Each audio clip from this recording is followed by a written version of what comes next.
Hello, I'm Jill Baird, the General Manager of Missoula Community Access Television. I want to thank you for joining us for our series of candidate interviews for candidates for Missoula City Council.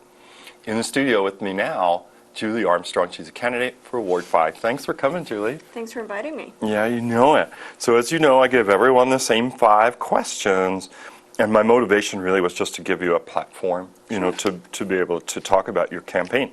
So here is your first question. What motivates you to run for office? So I live in Ward 5. I have a business in Ward 5, and they happen to be centrally located around the mall, which we all know is undergoing a huge renovation soon. So that affects my livelihood and my property values, and I decided it'd be better to be involved than be on the bystander sidelines and wondering what's going on. In addition, I'm on a couple committees right now for City Council, so I somewhat understand how the politics work. And I've had some success there and thought that I could actually make a contribution. And I was asked, actually, to run by multiple city council members. So that was a pretty good endorsement of whether or not they thought I could do the job. Yeah. And for viewers that are not savvy to the big changes at the mall, they had asked money, tax increment financing of the Missoula Redevelopment Agency to bring about a $70 million change, a cinema, a restaurant, some major thing. And to explain tax incremental financing, that does not hit your tax bill. That is something that the developers are loaning themselves, the tax dollars they're going to pay out over the next 7 to 10 years. They're just getting some of that money at the front, and the beginning of that development, they're actually going to build 4 new streets. Wow, I did not know that. So, yeah, Mary Street will continue on from Reserve with a light into the mall across the railroad tracks, which will greatly cut down on the congestion that goes through the neighborhoods right now. Yeah, so they're building the streets will be the front heavy end, which is why they needed the tax funds at the beginning. But there's a very heavy private investment. Okay. Well, that's big changes at the mall. I just wanted to add that in case people did not know. Here's your question 2. Why do you think you are qualified for a city council seat? So I currently own a small business, Missoula Pet Op Hair, and we've been in business now for about 3.5 years. We've been struggling to win first of the best of the Indy, but we keep getting second, so that's a goal on the plate. I've got a heavy background in corporate. I used to work for PACCAR and did all their electronic media, and I've worked with a top-down organization, which of course all cities are a top-down organization. So I have had a lot of success there. I don't know, I can be quite charming on committees and get people to come to a consensus on things. And I've been studying for the last 6 months ever since this hit my plate, and I think I'm getting very savvy to a lot of the issues, but I'm savvy enough to know what I don't know and to say that I don't know and go look it up. And I've learned a lot. Even if I don't win, I've learned so much about how things work here that I feel pretty confident that I will be able to go forward and help the council make some good decisions. Okay. Question 3. What will your priorities be if you are elected? So I will start off by saying I'm probably a little more fiscally conservative than some of the folks on council.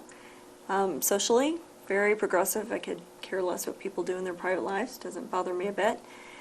But I pay a ton of taxes. As an employer, I pay taxes. I pay property taxes. We have property in the county as well, so pay taxes there. And one of the first things I'm going to do, I think obviously people don't like tax increases, but the heartache is greatly decreased if they know how it's being spent. And one of the things I'm going to push council to do is increase the amount of transparency that they have on the budget.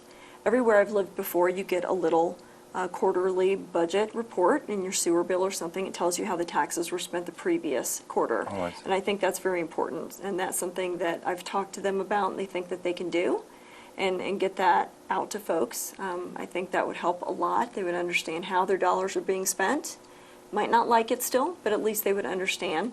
So budget transparency, better reporting. I'd like to get the website revamped so it's a lot easier for people to navigate and find information. Recycling is one of my big things, although I think it's already in the hopper. And we're already moving to single stream recycling pretty soon, so I can't claim any credit for that. I think that's already happening.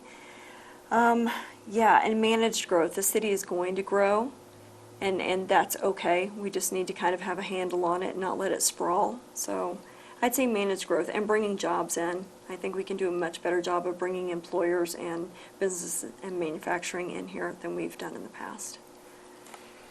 Okay, here's your crystal ball question. What does the future of Missoula look like to you? Everybody is afraid it looks like Portland. I don't think that Oh. we're going to go that route, but there's a lot of good things that those cities have done that I think we can adopt here on a much smaller scale. We're going to grow. There's no doubt about it. It's grown since I've been here in 7 years. And I mean, we move here for a reason. It's fantastic. Everything here you don't get to experience in other cities. You just don't. You don't have the accessibility. You don't have the friendly people that you have here, and it's going to attract more people of a like mind. So I think that we have to put mechanisms in place to allow those people to move here and not ruffle the existing culture, and to allow the kitsch and the culture to grow, because that's what we love. So yeah, I definitely believe it's going to expand, and we have to manage that growth effectively, but keeping the character. Okay. And here's your free form question. What haven't we touched upon that you would like to say? So I'm 100% a Democrat. I support our governor fully. We campaign for him. But I am saying that what I've discovered in campaigning is saying that people automatically assume that you're fiscally not conservative at all. And I would say that I definitely am probably more conservative. I come from Texas. I was a Democrat in Texas, which I think makes me far more conservative than the Democrats here. That's it. Which I was a big tree hugger in Texas, and now here I seem to be right in the middle, which I'm pretty happy with. Too many trees. No. So there are a lot of things that are very important to me. I think the open space issues are all very important. I think we absolutely need to maintain our ag space and open spaces. I'm definitely, I love the growth policy that the city has written. I like the focus on infill. I think that's important. The Burn Street Commons, when they built that went over fantastically. People love it. That community is a beautiful community, and I think we could certainly do more of those. I'd like to see that happen. So yeah, I would be very interested to be part of those projects. Like I said, even if I don't win, I have learned so much, and I'll continue to be involved. I've done volunteering with the Humane Society and a lot of the different organizations around town, and I'm going to continue to do that regardless. So. All right. Anything you want to add? No, I think that the accessibility to government here, that's a privilege. That doesn't happen in other towns. You cannot go and just talk to the mayor. You cannot go in and just walk into city council, and actually having your voice heard and that it actually counts here is huge. That's something I'm more excited about than anything. You don't get that opportunity anywhere else. All right. Well, Julie Armstrong, thank you so much for taking the time to talk about your campaign. Julie Armstrong is a candidate for Ward 5 in the upcoming fall 2015 City of Missoula Council election. So thanks for joining us for this little informational segment about the candidate. I would just remind our viewers, the ballots are due in home mailboxes the week of October the 12th. If you do not receive a mail-in ballot for this election, please contact the Missoula County Treasurer's Office to make sure your address is correct and your voter registration is also correct. Well, for MCAT, I'm Joel Baird. Thanks for watching.